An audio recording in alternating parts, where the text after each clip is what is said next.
Friends happy Deepavali. எங்க அம்மா கறி எங்க இது எங்க ஆயா தீபாவளிக்கு என்ன ஸ்பெஷல் ஆக்கி இருக்காங்கன்னா இது பிரியாணி தான் ஆக்கி இருக்காங்க. உங்களுக்கு வேட்டா வந்து இங்க வந்தாலும் சரி வீட்ல இருந்தாலும் சரி நாங்களே பார்சல் பண்ணி அனுப்பிச்சு விட்டுறோம்.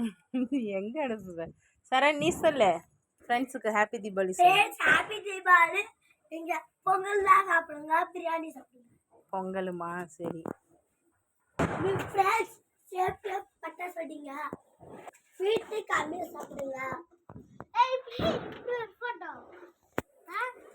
ஃப்ரெண்ட்ஸ் எல்லாருக்குமே ஹாப்பி தீபாவளி.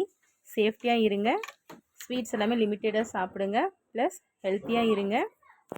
அது மட்டும் இல்லை கிட்ஸ் ரொம்ப சேஃப்டியாக பார்த்துக்கோங்க, உங்கள் வீட்டில் இருக்கக்கூடிய கிட்ஸு பெரியவங்க எல்லாரையுமே. நம்ம யாதினும் ஷரணும் பார்த்தீங்கன்னா தீபாவளிக்கு ரெடி ஆகிட்டு ஃபோட்டோ ஷூட் தான் நடந்துகிட்ருக்கு.